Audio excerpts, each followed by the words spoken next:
Eu quero ouvir tudo, absorver tudo, aprender tudo. Amém? Abra sua Bíblia no livro de Hebreus. Epístola aos Hebreus. Está ali pertinho de Apocalipse, coladinho com a carta de Tiago. Carta aos Hebreus. Bendito seja o nome de Jesus. Sou nem picolé.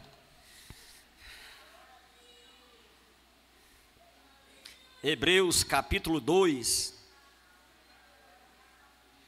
Glorificado seja o nome de Jesus. Que bênção.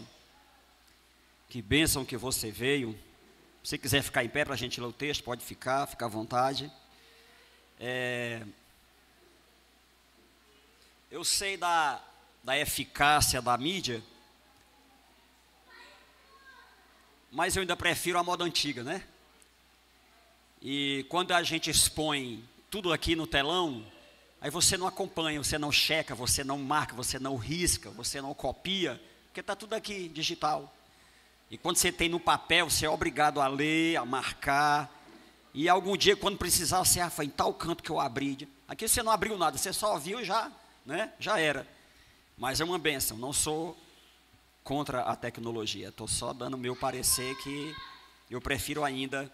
Por isso que eu não fiz questão em fazer visuais e banners e outras coisas mais. Hebreus capítulo 2, a partir do 1, diz assim. Vamos ler até o 3. Até o 4. Portanto, convém nos atentar com mais diligência para as coisas que temos ouvido, para que em tempo algum nos desviemos delas. Porque se a palavra falada pelos anjos permaneceu firme, e toda a transgressão e desobediência recebeu a justa retribuição, como escaparemos nós, se não atentarmos para uma tão grande salvação, a qual, começando a ser anunciada pelo Senhor, foi-nos depois confirmada pelos que a ouviram, testificando também Deus com eles, por sinais, milagres, maravilhas e dons do Espírito Santo, distribuídos por sua vontade. Amém. Podeis assentar. É uma pergunta que o Espírito Santo faz à igreja. E eu queria começar esse sermão com algumas perguntas.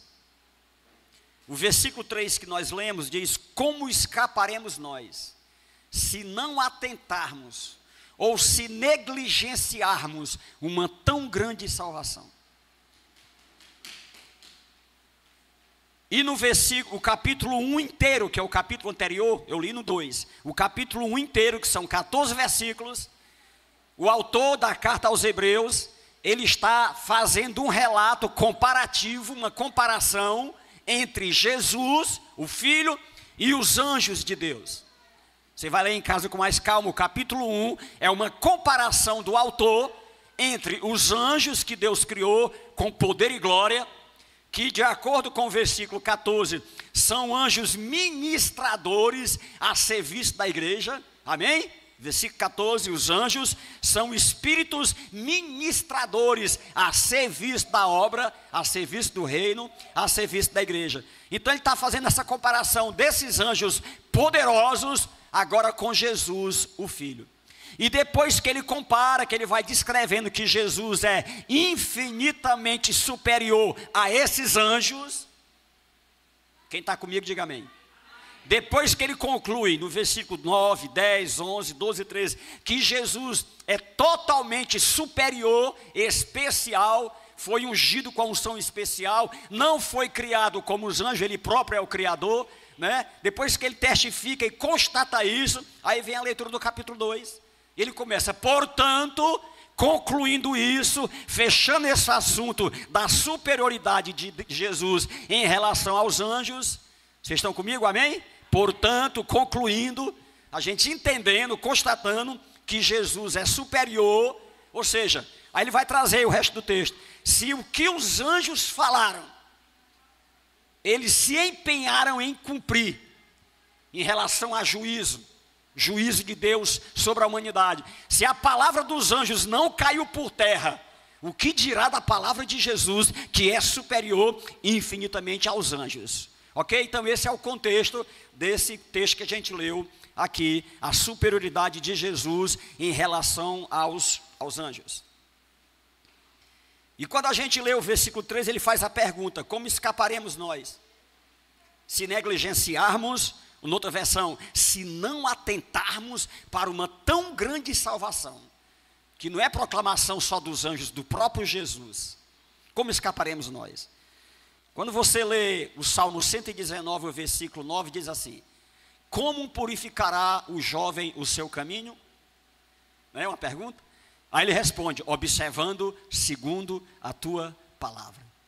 Quando você vai para Atos 16, 31, lá, Paulo escrevendo lá, aliás, Lucas escrevendo, Atos 16, 31, tem uma pergunta do carcereiro: senhores, o que farei para herdar a vida eterna? Olha que pergunta linda. Senhores, o que farei para herdar a vida eterna? Quando você vai para 16, 26 de Mateus, tem outra palavra, outra pergunta. Essa é Jesus falando: pois o que aproveita o homem ganhar o mundo inteiro se perder a sua alma? É uma pergunta dupla. O que dará o homem em resgate da sua alma? São perguntas contundentes, né? Olha o Provérbios 20, versículo 9. Quem poderá dizer: purifiquei o meu pecado? Limpo estou, meu coração está limpo do pecado? Uma pergunta. Quem pode dizer: estou purificado, purifiquei meu coração, estou limpo? Aí você vai para o Salmo 15. Que pergunta tremenda. Quem habitará no teu santo tabernáculo, Senhor? Outra pergunta dupla. Quem morará no teu santo templo? Aí ele responde: aquele que é limpo, que é puro, que não segue a vaidade, que não se corrompe, que não empresta dinheiro a juros. Vai dizendo lá. Então são várias perguntas no decorrer da palavra. E nós desembocamos aqui no versículo 3 de Hebreus 2. Como escaparemos nós se negligenciarmos uma tão grande salvação? Em 84, faz tempo, né? Quem é bom de matemática aí? Exatamente 40 anos. Eu era um adolescente, a metade do que sou, mais magro e mais baixo, e mais novo, terminando o ginásio. Quem sabe o que é ginásio? Não é um campo de futebol, uma quadra. O ginásio é o ensino da quinta à oitava, certo? Chamava de ginásio. Passou pelo ginásio. Em 84 eu estava terminando o ginásio, lá em Trairi, uma escola católica. E neste último ano, a oitava série, via TVE, TV Educativa, Canal 5. A professora, a tia Rosa, nos ensinou uma música chamada Utopia. Eu amei aquela música. Nunca houvera ouvido aquela música ou esta palavra utopia. Do incomparável Padre Zezinho. Nunca mais esqueci. De vez em quando eu canto ela. Outro dia cantei no casamento, no jantar dos casais, lá naquele buffet maravilhoso. Alguém pediu. Sabe utopia? Sei. Bênção. E aí, esses dias estudando para o sermão, eu me deparei com a palavra utopia, para encaixar no sermão. E aí eu descobri que utopia foi um termo usado por Thomas More, um filósofo, humanista, chanceler britânico, de 1516 ali, pertinho da Reforma, a Reforma é 1517, ele é ali pertinho de Lutero ali, contemporâneo, na Inglaterra, e ele cunhou a palavra utopia, que é a não existência, ou seja, o estado imaginário. Ele criou uma ilha, criou um país, chamou de utopia, onde tudo é maravilhoso. Uma crítica ao sistema, né? E aí ele escreveu o livro Utopia, e eu tinha a coleção dos pensadores, eu tinha esse livro, de Thomas More. Olha, veja só, 1516. E na utopia tudo é perfeito. Todo mundo produz, não há guerra, não há desunião, não há grades nas janelas, nos portões eletrônicos, as casas são sem muro. A utopia, não há delegacias, prisões, não há carros de polícia, né? A utopia, um país perfeito, ele cria. Só que em 1865, no parlamento também britânico, um filósofo chamado John Stuart Mill criou o antítipo, ou criou o antônimo, melhor dizendo, criou um antônimo contrário da palavra utopia, ou seja, distopia. E a distopia é exatamente o oposto, o contrário, a negação da utopia. Se a utopia é um estado imaginário de tudo ok, a distopia é um estado imaginário de tudo estragado. Tudo errado, tem violência, tem bandidagem, não está muito longe da nossa realidade, né? A distopia, estamos quase dentro de uma distopia. Ainda há uma certa ordem, uma certa segurança, embora falsa, mas ainda tem alguma ordem na humanidade. Mas não deixa de ser uma distopia. Então, para muitos, a ideia do céu, do inferno ou do julgamento, quando você lê Dante Alighieri, da Itália, que ele escreve sobre o paraíso, sobre o purgatório, sobre o inferno, na Divina Comédia, imaginárias, não vale a pena nem ler, eu nem sequer leio o Apocalipse, que trata mais especificamente dessas coisas, do juízo final, da condenação ou da salvação. Então, para a grande maioria, o melhor é viver o aqui e agora, produzir, crescer, não é verdade? Acumular. Olha a pergunta que eu li aqui de Jesus: que aproveita o homem ganhar o mundo inteiro e perder a sua alma? Mas o mundo não conhece essa pergunta. E a segunda pergunta: o que dará ao homem em resgate da sua alma? Então tudo isso é apenas uma utopia ou uma distopia dos fanáticos, né? Para aqueles que creem que há uma eternidade, uma esperança, uma recompensa, uma salvação, para quem viveu justamente aqui na terra, uma vida pia aqui na terra. E para outros é a distopia, não acontece nada, o mal é aqui mesmo, não tem condenação, aqui a gente faz, aqui a gente paga. E aí a pergunta que nós temos nesse texto é: como escaparemos nós? Crendo na utopia ou crendo na distopia? Como escaparemos nós se negligenciarmos ou não atentarmos? Porque corremos o risco com os anos de, ainda que na igreja, sermos relapsos com algumas coisas. Nós temos, eu gosto muito quando a Guadá está pregando, que ela usa a palavra disciplina. Nós temos as disciplinas, ou as potências, digamos assim, né, da vida cristã: a oração, o estudo da palavra, o evangelismo, o tempo a sós com Deus, o devocional, né, as disciplinas. E com o tempo a gente vai fazendo tudo no automático. Tudo no automático, e perdemos a essência. E aí vem essa pergunta da epístola: como escaparemos nós, se não estivermos sempre atentos? Olha o versículo 1. Tratando e cuidando com mais diligência de tudo que já temos ouvido. Gente, ser diligente, tratar com diligência, com cuidado, com atenção, com esmero, dedicação. Ele usa a palavra diligência. E às vezes a gente é o contrário disso, a gente é relapso. A gente esquece dessas coisas, daqui a pouco vai empurrando com a barriga e fica no automático. Aí vem a pergunta: e como é que a gente vai escapar desse jeito? Se nós estamos pouquíssimo ou quase nada diferentes de quando éramos lá do mundo. Só mudamos de localidade geográfica. Aí eu falei de manhã que o pastor João Vitor da Videira escreveu um livro chamado O Novo Eu, que ele diz assim: o fato de você estar na América, lá no centro de Nova York, um mês sentado nos bancos do Central Park, isso não lhe faz um americano. O fato de você estar 15 dias sentado no banco de um estacionamento ou de uma garagem não te transforma num carro. Você é um ser humano. Tá bom? Então não é só o simples fato de estar sentado numa cadeira, de vir uma vez na semana, até dar uma oferta, ler alguma coisa, participar de alguma coisa, ter uma Bíblia física mesmo. Isso não lhe dá a credencial de cristão, né? Como escaparemos nós? Vê como a gente precisa refletir nessa pergunta. Como escaparemos nós? E aí eu venho para o texto de Êxodo, de Gênesis, que nós temos algumas situações que vão de encontro com esse texto, de como escaparemos, vão nos dar precedentes para a gente ver, aprender e ser mais diligente, aprendendo com esses textos, essas coisas que aconteceram, esses precedentes, que houve sim um juízo, que houve sim uma cobrança, que houve sim um julgamento de Deus sobre a humanidade. E aí você pode pensar, em primeiro caso, você vai logo correr lá para Gênesis, né? Por isso que eu falei Gênesis. Mas nós temos um julgamento muito antes de Gênesis, muitos séculos depois, lá em Isaías capítulo 14 e também Ezequiel capítulo 28. Esses dois textos, profeta Isaías 14, profeta Ezequiel capítulo 28, esses dois textos vão tratar do julgamento de Deus sobre Satanás. Você vai ler em casa depois, vai descrever a belezura, a formosura, o esplendor que Satanás ou Lúcifer, antes de ser Satanás ele era Lúcifer, anjo de luz, que coisa gloriosa Deus fez e investiu naquela alma cebosa, naquele Lúcifer.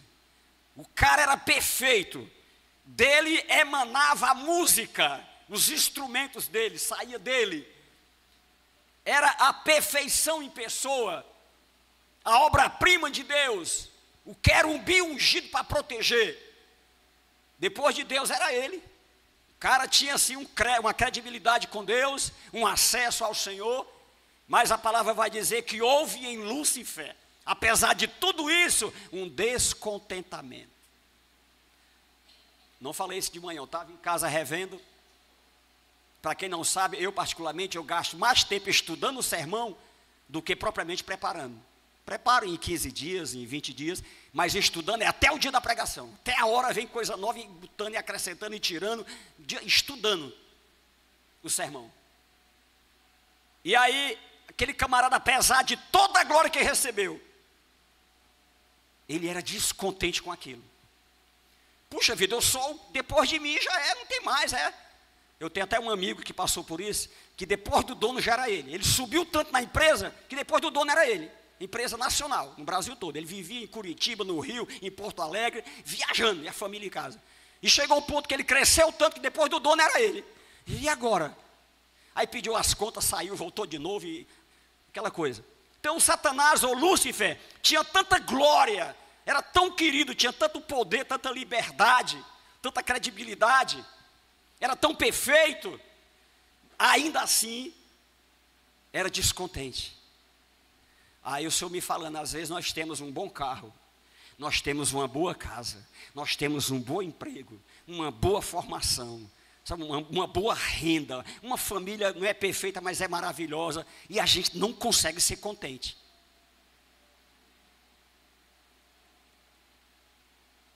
Mas por outro lado, de vez em quando tem uns que senta no chão, almoça ovo com farinha, não tem televisão, não tem celular, às vezes não tem energia, é lamparina, e é tão contente. Às vezes não tem nem dente na boca, como eu vi outro dia um testemunho, o cara vibrando, pregando, eu estou feliz, minha motoca é aqui, minha galinha, meu porco, no meio da mata eu estou feliz, Deus é maravilhoso, vibrando contente. O descontentamento.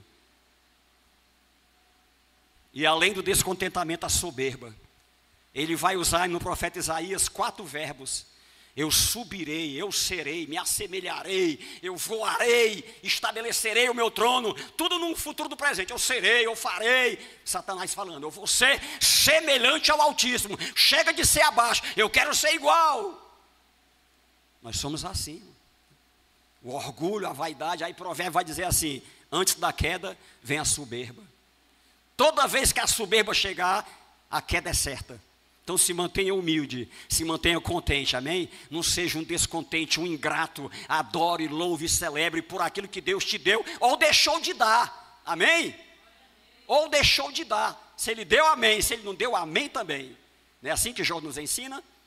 Deus deu, Deus tirou, bendito seja o nome do Senhor, louvado seja Deus. Então descontentamento, você vai ler isso em 28 de Ezequiel e 14 de Isaías. E Deus, ouvindo e vendo aquela situação, deixou passar, passou a mão na cabeça de Lúcifer. Oh, meu anjozinho, você está triste? Você está descontente? Eu vou te dar uma pérola a mais, vou te dar um dom. Foi assim que Deus fez? Deus o lançou de alto a baixo. O texto diz de alto a baixo mesmo. Por isso que a gente sabe que ele caiu, que só cai quem está em cima, quem está embaixo não cai, né? Já está no baixo. Então, ele caiu das alturas da glória, caiu em todos os sentidos e foi para as densas trevas, deixou de ser Lúcifer, o anjo de luz, e se transformou em Satanás, o adversário de Deus. Então Deus não passou a mão, não deixou escapar, não deixou esse momento de julgar. Assim como Ele é amor, Ele é igualmente justiça, amém?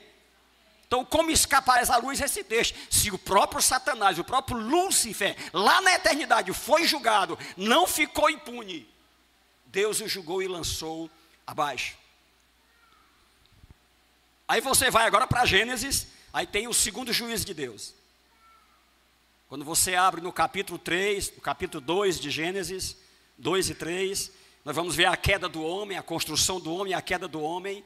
E ali o Senhor chega, vê que eles desobedeceram, saíram do plano, Adão e Eva, e Deus dá um juízo para Adão, um juízo para Eva e um juízo para ambos como casal. Para Eva tem assim, você vai ter menino com dor, a conceição vai ser terrível, o parto vai ser complicado, você, seu cabo, vai trabalhar do suor. Até hoje não tinha espinho, não tinha inseto, não tinha bicho, agora vai ter espinho, vai ter inseto, vai ter dor, vai ter que suar para comer, vai ser difícil daqui para frente. E aí eu disse de manhã que ali aconteceu o primeiro despejo judicial. Deus despejou eles, vão embora. Perdeu até a moradia, não pagava aluguel, morava de graça no jardim, estão expulsos do jardim. E para não voltarem, eu vou botar anjos aqui com a espada desembanhada, rodeando o jardim, para vocês não terem mais acesso. Está na palavra isso. Despejados judicialmente. Deus não deixou passar, irmãos. Você pode achar que Deus é injusto, Deus é tirano, Deus é um ditador, mas não, Ele dá oportunidade. Quando você lê a história, Deus deu a liberdade para eles andar naquele jardim, produzir, plantar, comer do que quisesse, dar nome aos animais, fazer o que quisesse, menos tocar na árvore. Gente, era tão fácil. Menos tocar na árvore do conhecimento do mal. Pois eles deixaram tudo isso que podia e foram para o não pode. Não pode jogar lixo no banheiro, não pode. Não pode. Eles não sabiam disso, não pode.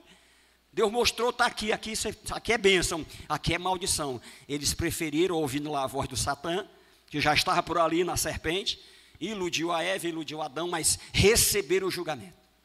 Como escaparemos nós? É isso que o texto está dizendo. Se os anjos puniram esse tipo de coisa, como escaparemos nós?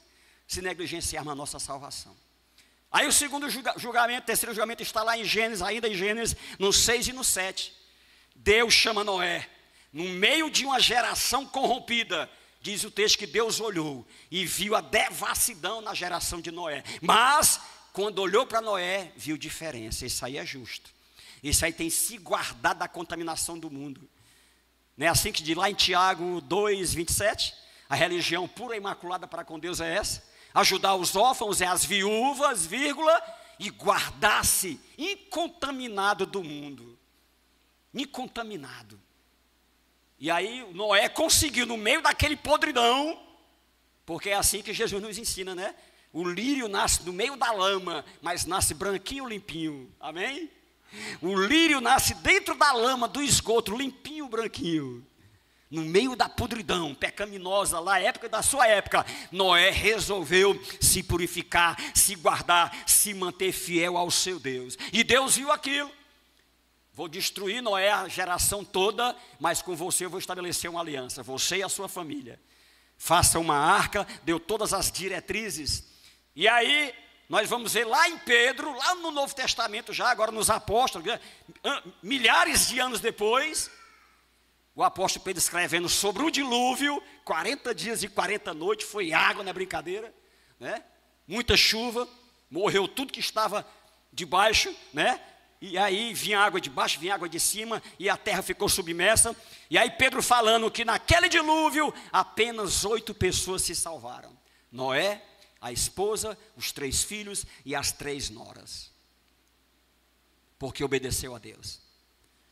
Mas veja que houve o dilúvio, que houve o juízo. Deus puniu, embora separou os seus e puniu os culpados. Como escaparemos nós? Somos melhores que o povo de Noé?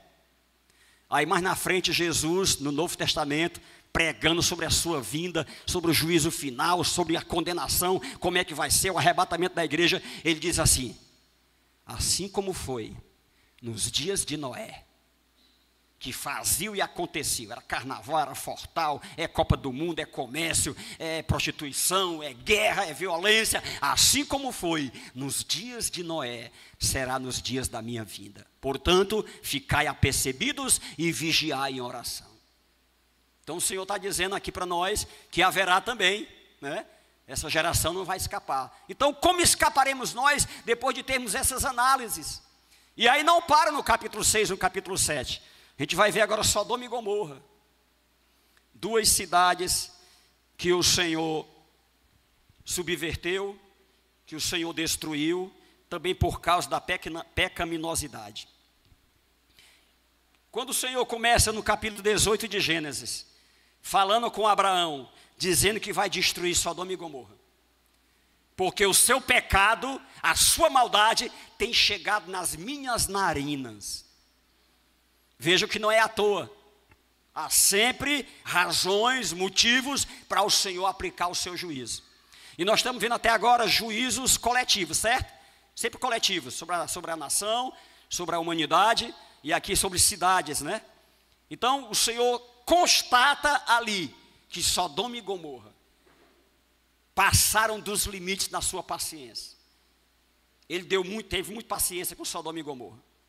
Quando, antes disso, o rebanho de Abraão cresce tanto, que ele precisa dividir com o seu sobrinho. Rapaz, tu vai para um canto, que eu vou para o outro, porque é tanto rebanho, é tanto gado, tanto camelo, tanta ovelha, que não dá junto, os pastores não estão dando conta aí. Então, se você for para o norte, eu vou para o sul. Se você for para o sul, eu vou para o norte. E aí o Ló escolheu as campinas do Jordão, Sodoma e Gomorra. Olhou, viu aquela coisa bonita, aquele gramado, aquelas montanhas, eu vou para ali. E Abraão foi para outro canto. Aí o texto diz assim: e os moradores de Sodoma e Gomorra eram terríveis pecadores contra o Senhor. Já começa aí. Os tempos passam, Deus chama Abraão e diz: eu vou destruir Sodoma e Gomorra. E aí vai entrar um diálogo de Abraão com Deus. Aí nós trazemos para missões aqui, né? É o papel do intercessor. Quando você souber alguma coisa, algum juízo de Deus, né? Alguma porção bíblica que se encaixe em alguma família, em alguma vida, você dobra o joelho e vai brigar com Deus. Senhor, tem misericórdia. Abraão usou, irmão, da intercessão, o argumento da justiça de Deus. Senhor, tu és justo, tu és um justo juiz, tu vai destruir o justo com o ímpio. Pensam de Abraão que lá em Sodoma houvesse algum justo, né? Por certo, o meu sobrinho está por lá, deve ser uma peça boa, deve ser gente boa, com a família, com os genros, né? Abraão tinha um certo engano, né? Não era bem assim. Então ele vai brigar com Deus: Senhor, longe de ti, destruir a cidade, o justo com o ímpio. O que vão dizer de ti, Senhor? Mais tarde Moisés faz isso também, é o papel do intercessor. Nós temos que interceder. O mundo está numa desenfreada, uma ladeira abaixo, sem qualquer chance de freio, irmãos. Deixa eu lhe dizer uma coisa, não quero lhe desanimar, mas você pode morrer de orar e rasgar os joelhos, ler a Bíblia de trás para frente, de frente para trás, morrer de jejuar, o quadro não vai mudar. O quadro profético que eu estou falando, o que tem que acontecer: arrebatamento da igreja, julgamento das nações, milênio, juízo final, tudo vai ter que acontecer. Os cavaleiros do Apocalipse, as trombetas, os 7 selos, tudo tem, a sua oração não vai evitar. Você pode tirar alguns de lá, e é o nosso papel, interceder, brigar por família. Senhor, não vai ficar ninguém aqui, eu e a minha casa serviremos ao Senhor. Isso você pode, mas mudar a profecia já está escrita, irmãos. Amém? Então não é botando um presidente lá crente que o mundo vai melhorar. Nacionalizar a religião não vai resolver. Estão lembrados lá dos rabinos do tempo de Jesus? Jesus, tu chega aí dizendo que nós somos escravos. Nós nunca fomos escravos de ninguém. 400 anos no Egito, escravo do Egito. Nós nunca fomos escravos de ninguém. E nós temos por pai Abraão. O senhor esqueceu isso? Nós somos filho de Abraão, João Batista. João Batista: raça de víbora, vocês sabiam que Deus pode fazer dessas pedras filhos de Abraão? Que arrogância é essa de vocês aí? Então esse negócio de nacionalização é muito complicado. Negócio de politicagem muito complicado. Então Abraão entra no processo de discutir com Deus, pedindo misericórdia. Ele começa: Senhor, se lá tiver 50 justos, Senhor, se lá tiver 40 justos, Senhor, se lá tiver 30 justos, 20 justos, 10 justos, Senhor. Abraão começa com 50, né? Bem otimista. Aí ele vai vendo as coisas assim meio difícil. E rapaz, nunca mais Ló deu notícia. Como é que está lá? Não vou arriscar, não vou cair para 10. Não havia 10 justos em Sodoma e Gomorra. Aí quando você assiste a Aline em Israel, Israel com a Aline, né? Quando ela mostra Sodoma e Gomorra, o que ficou de lá, irmãos? Pedra sobre pedra, montanhas e montanhas, não tem um ser vivo, não nasce nada. Não nasce nada, acabou, foi por terra, acabou Sodoma e Gomorra. Deus julgou, caiu fogo do céu, destruiu aquelas cidades. E aí você pode pensar, mas que Deus tirano, né? Deus não deu oportunidade. Quando você vai ler essa história a partir do 18 de Gênesis, você vai ver que Ló, morando lá, o sobrinho de Abraão, ele se preocupava tanto com aquela sociedade. E ele tentou pregar tanto para aqueles homens e mulheres, e foi chamado de escarnecedor, zombaram dele, não quiseram ouvir. Os próprios 2 genros, que seriam seus genros, noivo com as filhas, zombaram, não quiseram. Está ficando doido, Ló? E aí quando Deus diz que vai destruir, ele manda os anjos visitar para fazer uma vistoria, para tirar as conclusões, que Deus não age sem uma resposta exata, sem uma convicção daquilo que está fazendo, apesar que Ele é Deus, né? Ele sempre age dentro da razão, dentro dos fatos, e não de ideias de pensamento ou de achismos. Ele manda, vamos lá, vamos averiguar se essa maldade todinha é verdade. Embora ele já soubesse que ele é onisciente, mas ele manda os anjos ir averiguar, tipo dando oportunidade. E pasmem vocês, quando aqueles 2 homens, anjos, chegam na casa de Ló, lá em Sodoma e Gomorra, se hospedam na casa de Ló, os homens da cidade ficam sabendo, querem invadir a casa de Ló, os anjos saem e ferem de cegueira aqueles homens, eles ficam cegos. E é preciso os anjos pegar na mão de Ló e puxar a força. Saiam daqui, escapem pela vida de vocês, que a gente vai destruir isso aqui. Realmente Deus tem razão, a maldade é isso mesmo, não é fake news. Esse povo não presta, vai ser destruído. Quem está me entendendo, diga amém. Deus não age no que acha, é naquilo que é verdade. Ele é o justo juiz, que não julga segundo a aparência, mas segundo a reta justiça.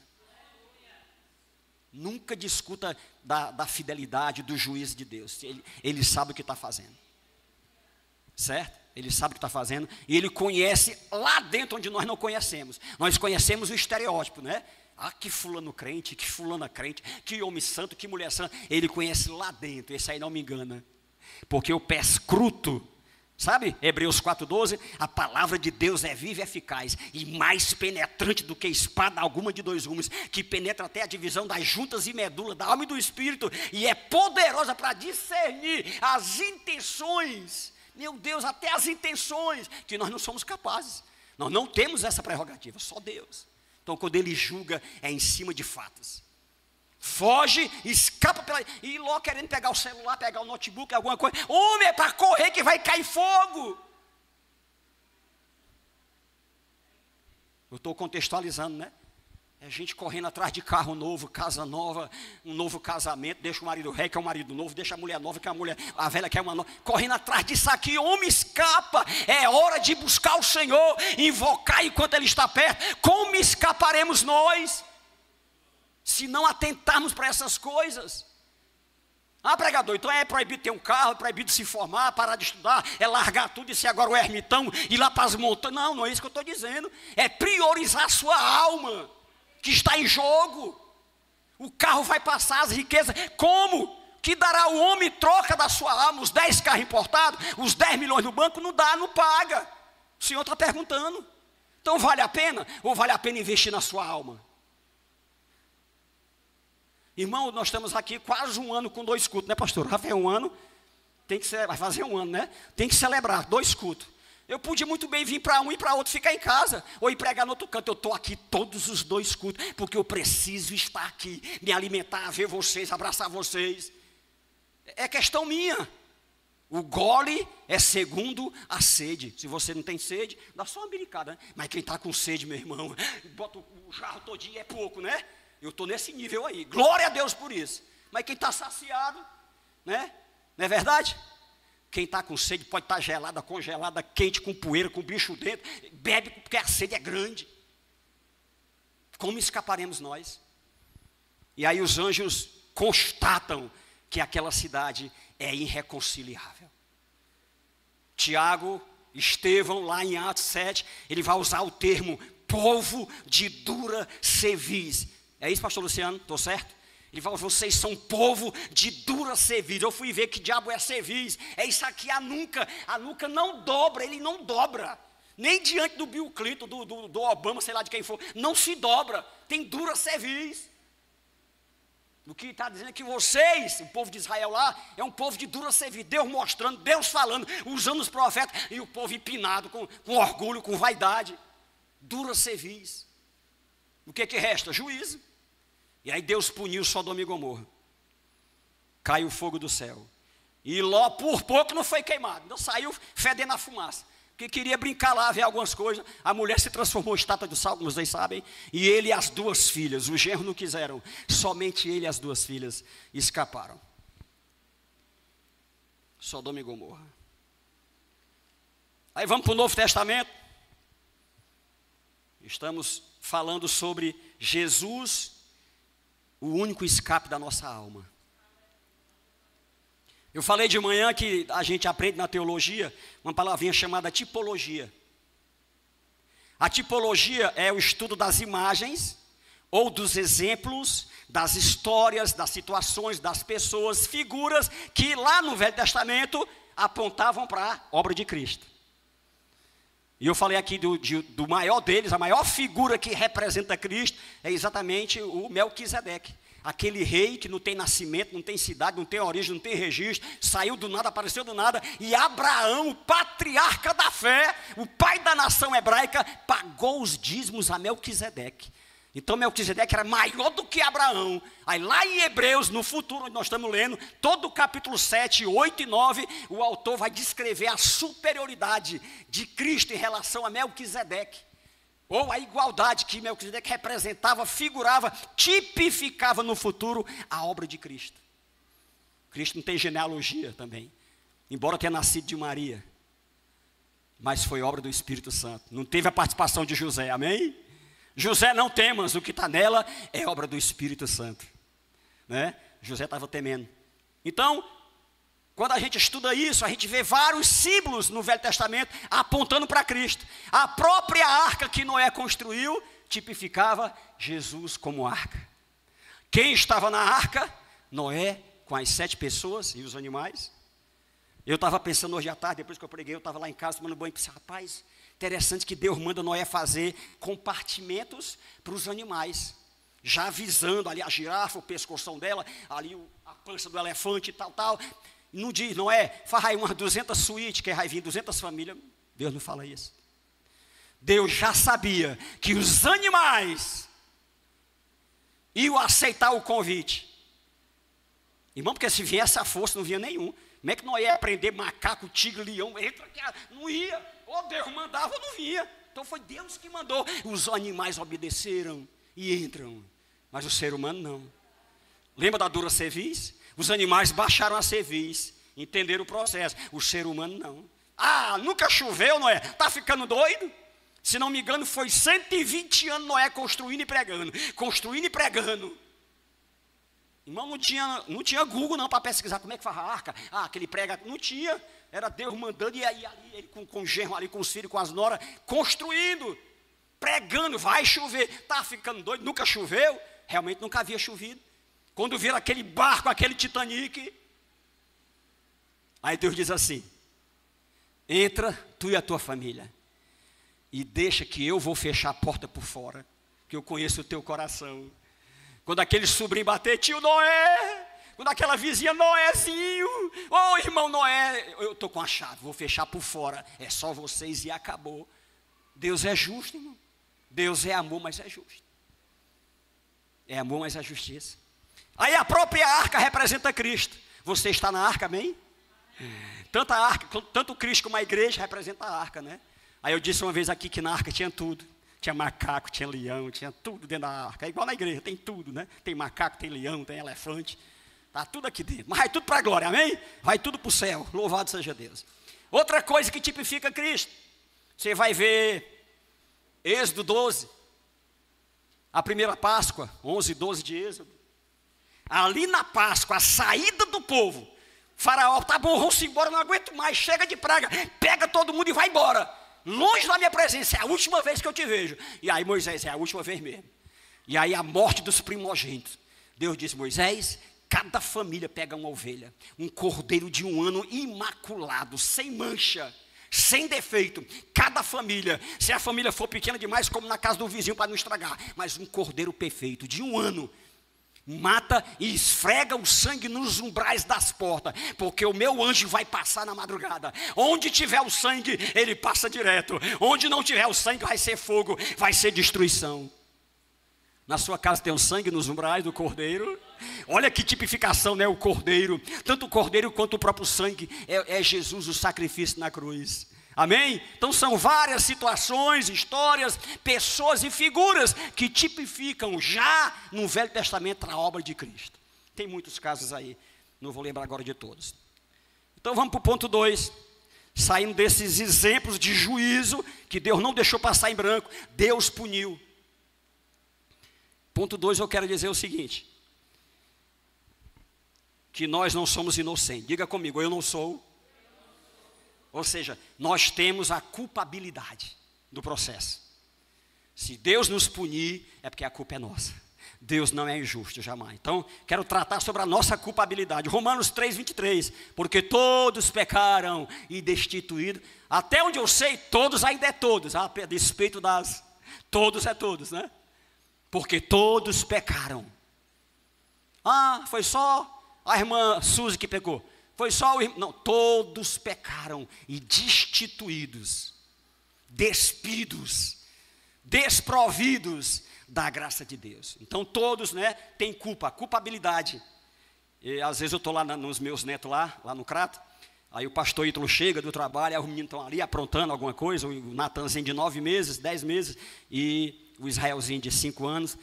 Aí ele olha assim para o pequenininho: olha aí, o pequeno pecadorzinho. Pequeno pecadorzinho, né? O Natanzinho já enfrenta, né? Já se ira, né? Já diz não a alguma coisa, já briga, né? Já demonstra algumas emoções do pecado, né?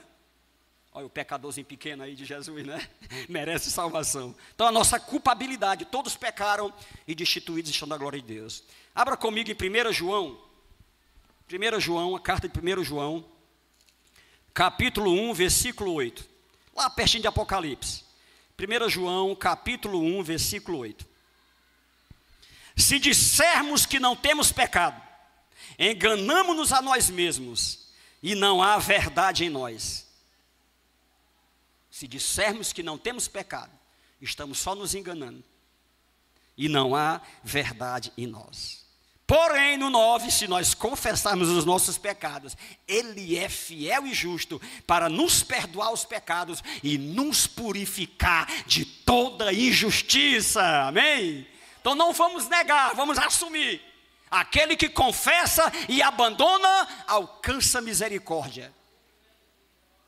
Aquele que confessa e abandona. Não é confessa e continua fazendo, né? Porque tem gente que confessa: me perdoe, nunca mais eu faço. Amanhã é a mesma coisa, nunca mais eu faço. A mulher já perde o crédito, ou então o marido, né? Marido nunca mais, aí daqui a pouco, então não peço mais perdão não, porque essa Ave Maria eu já conheço, né? Então perde a credibilidade. Aquele que confessa e se afasta e deixa, alcança misericórdia. Então não insista no erro, né? Peça perdão e mude, né? Mude de atitude. Então não podemos negar que a nossa culpa, ela é patente, ela é latente, ela é real, ela é presente no nosso dia a dia. Nós não somos inocentes. Quando você vai do capítulo 1 até o capítulo 11 de Romanos, eu chamo de capítulo 1 até o 11, são 11 capítulos, ou quase um livro inteiro. Tem 16 capítulos, Romanos. A maioria do livro, 90% da carta aos Romanos, é a monografia de Paulo sobre o pecado. Quem já fez monografia aí? Eu nunca fiz, não me formei em nada, mas quem fez monografia sabe. Ele é aquele relato exaustivo, profundo, né, de determinado assunto. Então Paulo, ele é exaustivo, cansativo no termo do pecado, ou na soteriologia, a doutrina do pecado. Então aqui, do 1 ao 11, são 11 capítulos tratando disso. Aí ele vai dizer no 6:23, porque o salário do pecado é a morte, é o juízo, mas o dom gratuito de Deus é a vida eterna em Cristo Jesus. Então nós reconhecemos a nossa culpabilidade, nós somos culpados, merecedores. Por isso que o Pedro abriu o culto com: somos salvos pela graça. Amém? Salvos pela graça, mediante a fé. Não vem de nós, é dom de Deus. Não vem da gente, é dom de Deus. Nós estávamos agora em março último, lá em Foz do Iguaçu. Eu, pastor Otávio, pastor Tiago, alguns irmãos, lá na convenção, no sul do país, no Paraná. E o pregador era um peruano, o pastor Jacome. E lá ele pregando, ele disse o seguinte: arrependa-se não só dos seus pecados, ele falando em espanhol, mas do que você é. Ou seja, não se arrependa só do que você faz, mas daquilo que você é. Achei isso tão profundo, anotei lá e estou trazendo para vocês hoje. Temos que nos arrepender não só do que fazemos. Eu prostituí, eu menti, eu traí, não sei, eu matei, eu roubei. Não, é arrepender-se do que nós pecaram, ou seja, nós somos pecadores. E o Otmani vai mais na frente: nós não somos pecadores porque pecamos, nós pecamos por sermos pecadores. É mais profundo o negócio. Vou repetir a frase de Otmani, missionário chinês: nós não somos pecadores porque pecamos, nós pecamos porque somos pecadores. É a natureza pecaminosa. Então não é o pecado que nos faz pecadores, nós pecamos porque somos pecadores. A culpa é nossa e precisamos assumir essa culpa, correr para quem tem a solução. Por isso a pergunta: como escaparemos nós? No outro texto lá de Sofonias, ele vai dizer que o nosso ouro e a nossa prata não pode comprar salvação. Não foi com coisas corruptíveis que nós fomos comprados, foi com o precioso sangue de Jesus. Foi cantado aqui: teu sangue nos leva mais além, eu sou livre. Como escaparemos nós, se Jesus é o único escape? Então, assumindo esta culpa, olha Isaías, a denúncia de Isaías: se o Senhor dos Exércitos não nos tivesse deixado algum remanescente, nós seríamos como Sodoma e semelhantes a Gomorra, que foram fumegados pelo Senhor. Se o Senhor dos Exércitos não nos tivesse deixado algum remanescente, quem é o nosso remanescente? Quem é o nosso Salvador? O Senhor Jesus. Ele providenciou o escape. Nós seríamos como Sodoma e como Gomorra. Isso é o profeta Isaías falando. Ouvi, ó céus, dai ouvidos, ó terra, porque o Senhor tem falado: criei filhos e engrandeci-os, ponto e vírgula, mas eles se rebelaram contra mim. Nós somos culpados. Criei filhos, abençoei-os, exalcei-os, mas eles se rebelaram contra mim. Aí o versículo 9: o boi conhece o seu possuidor, o jumento conhece a manjedoura do seu dono, mas Israel não tem conhecimento, o meu povo não entende. Versículo 3, versículo 9. Então o boi conhece o seu dono, né? O jumento ali a sua manjedoura, mas o povo que Deus fez não tem conhecimento. Está tudo bem, não sou culpado de nada, deixa a vida me levar, estou indo aqui desembestado, né? Dê no que der, bata onde bater, não me importa, eu quero viver aqui agora. A eternidade pertence a Deus, o que Ele quiser fazer comigo, Ele faça. Não é bem assim. Como escaparemos nós se negligenciarmos? Isso é negligenciar. Não tratar, não meditar, não pensar nessas coisas é negligência nossa. Isaías continua: todo dia eu estendi, 65:2, todo dia eu estendi as minhas mãos, o dia todo, para um povo rebelde, que anda por caminho que não é bom, após os seus pensamentos. E ainda dizem: fica onde estás, não te aproximes de mim, porque eu sou mais santo do que tu. Meu Deus do céu, olha o texto de Isaías: fica aí, não vem para perto de mim, porque eu sou mais santo do que tu. Olha a nossa culpa aí, irmãos. Estes são para mim como fumaça no meu nariz, que ardem o dia inteiro, diz o Senhor. Meu Deus. Mateus 23:33. Serpentes, raça de víboras, como escapareis da condenação do inferno? Jesus falando para os religiosos: serpentes, raça de víboras, como escapareis da condenação do inferno? Nós somos culpados. Ontem eu ia descendo ali interessante, escute isso aqui. Eu ia descendo na Érico Mota, anteontem, e chegando aqui perto do prédio, tinha duas moças conversando, uma menor e uma maior. Uma bem maior, uma mais pequena, uma menor. E eu tinha que passar entre as duas. Mas quando eu passei, eu ia devagar, porque é a garagem, eu passando devagar. apesar que eu sou uma bala, de flash. Eu devagar, eu vi que elas estavam discutindo, não brigando, estavam discutindo cordialmente ali, cortesmente, mas a pequena dizendo para a grande: bichinha, tu é ruim. Tu não sente não que tu é ruim? E eu ouvindo. Bichinha dizendo para a grande, olhando para ela, e eu passando. Na hora que eu passei quase no meu nariz: bichinha, tu é ruim. Tu não sente não que tu é ruim? Tudo isso aí é só mascarada. Eu guardei aquilo, passei. Vai servir para o sermão. Bichinha, tu é ruim. Tu não sente não que tu é ruim? Tu não percebe não, incrédula, que tu é, né? Em outras palavras, né? Tu só é mascarada. E a grandona calada, né? E a pequena exortando assim. Mas na classe, não foi gritando, na classe. E eu passei. Não foi tão na classe porque foi na minha cara, né? Eu passando, não deixou passar. Nós somos culpados. Não do que fazemos, mas do que somos. Não são só os atos que nos fazem pecar. É o nosso ser pecaminoso. Lembra dos dois Adão? O Adão da carne lá nasceu pecaminoso, né? Que pecou, que desobedeceu. E o novo Adão que é Cristo. Estamos em Cristo. O novo Adão. Meu Deus. Vamos para frente. Somos culpados. Depois que entendemos que somos culpados, que eu quero dar o último versículo para você aqui dessa parte. Apenas um versículo de Jeremias 8, 7. A cegonha no céu conhece os seus tempos. A rolinha e o grou e a andorinha observam o tempo da sua ribação, mas o meu povo não entende. Versículo 7. Não conhece o juízo do Senhor. Espera-se pela paz, mas não há bem. O tempo da cura, mas só tem o terror. Passou a cega, findou o verão, e nós não estamos salvos. Versículo 20. Passou a cega, findou o verão, e nós não estamos salvos. Isso aqui é um provérbio lá que eles tinham lá.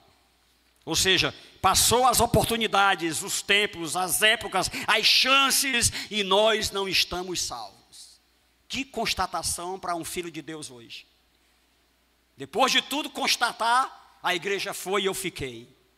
Eu não me preparei, como foi dito, como escaparemos nós? Eu não atentei para isso, não observei, não investi na minha salvação. Passou o verão, findou a cega e nós não fomos salvos.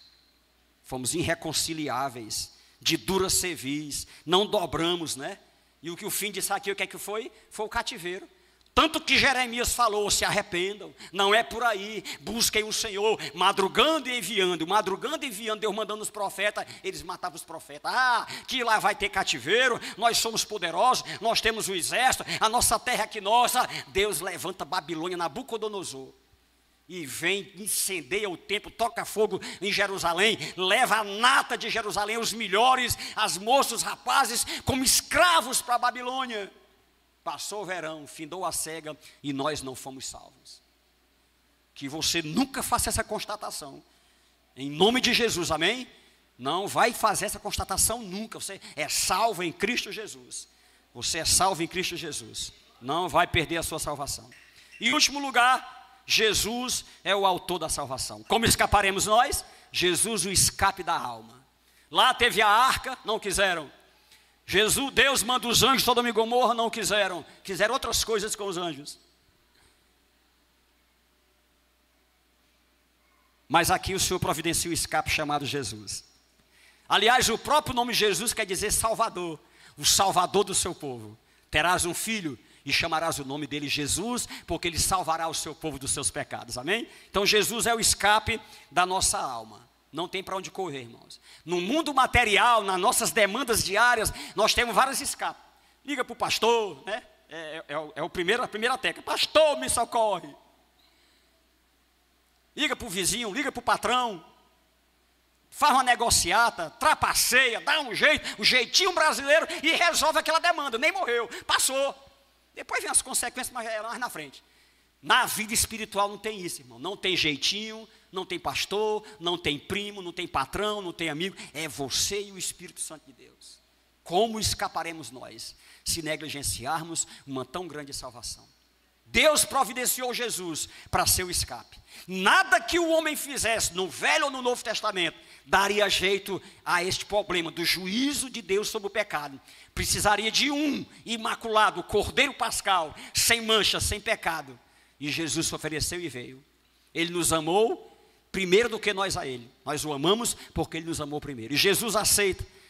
E Ele vai dizer, 14,6, eu sou o caminho, a verdade e a vida. Ninguém vem ao Pai se não passar por mim. E vai dizer em João 8,36, se pois o Filho vos libertar, verdadeiramente sereis livres. E Romanos 8,1, né? Portanto agora nenhuma condenação há para quem está em Cristo Jesus, vírgula, que não anda mais segundo a carne, mas segundo o Espírito Santo de Deus. O escape é Jesus. Como escaparemos nós? Se negligenciarmos o meio que Deus enviou. Conta-se que um homem estava se afogando numa lagoa, num rio perigoso, caudaloso, ondas grandes, e ele clamou, me socorre, Senhor. Deus mandou uma corda, mas a corda era rosa. Não, Senhor, não quero essa corda porque é rosa, e morrendo pedindo socorro. Eu quero saber que cor é a corda, meu irmão. Né? Se é da cor do arco-íris, se é outra cor, eu quero me apegar com esse escape. A salvação é Jesus. Queira você gostando ou não.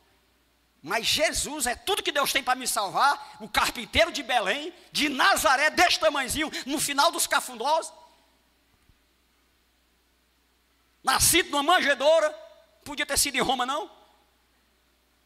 O que Deus tinha era isso aí, Jesus. Veio para os que eram seus, mas os seus não receberam. Vírgula, mas todos quanto receberam, deu-lhes o poder de serem chamados filhos de Deus, os que creem no seu nome. Capítulo 1 de João, verso 17. A lei veio por Moisés, a graça e a verdade vieram através de Jesus Cristo.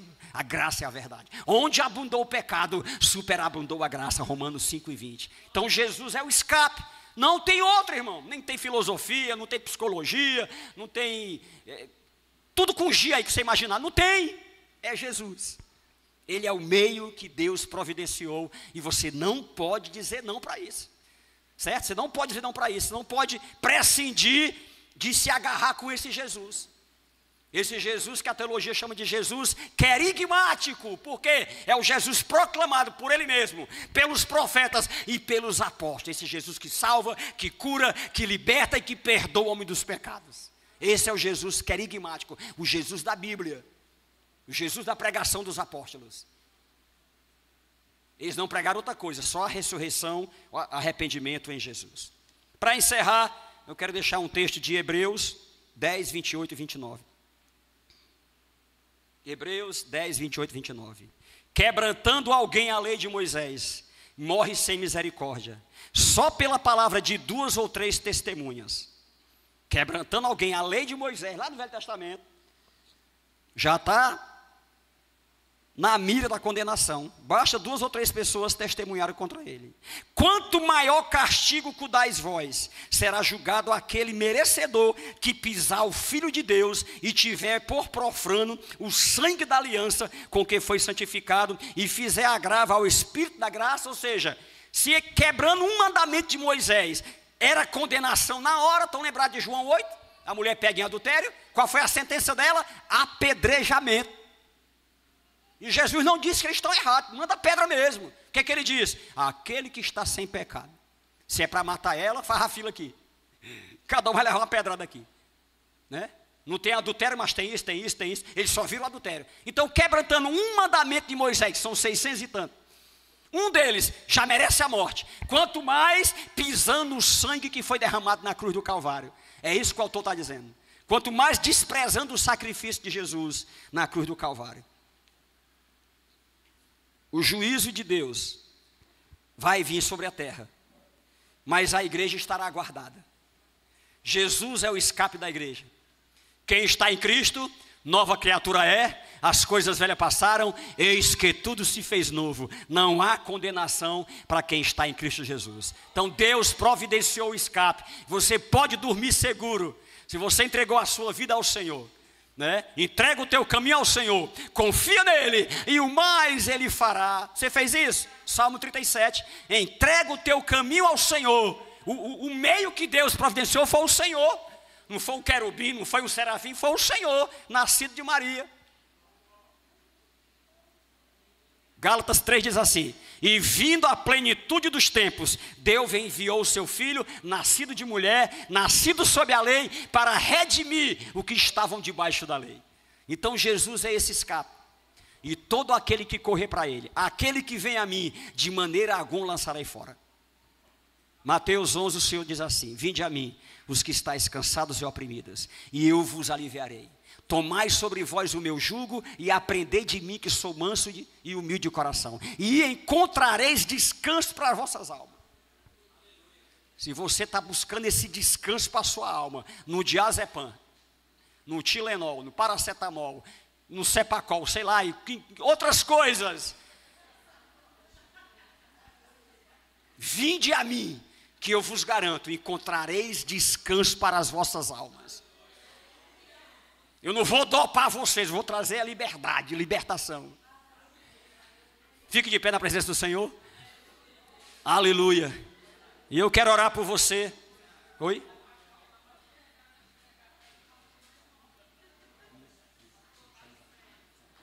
Eu quero orar por você. De manhã eu falei, irmãos, a necessidade de arrependimento. Só entra nesta arca, só ingressa nesse caminho, nesse Jesus, nesse meio de salvação, através do arrependimento. Não é dando dízimo alto, não é cantando bonito, não é sendo um bom tocador, não é andando bonito, não. Só entra nesse caminho aquele que nascer de novo, através do arrependimento. Arrependei-vos e crede no Evangelho. Se há alguém aqui que quer se arrepender hoje, que arrependimento não é adesão, certo? Eu vou aderindo, vou ficando, vou gostando, daqui a pouco eu estou... Lembra da primeira frase lá do pastor João Vitor? Dentro da garagem não lhe transforma no carro. Andar um mês lá pela América não vai fazer um americano.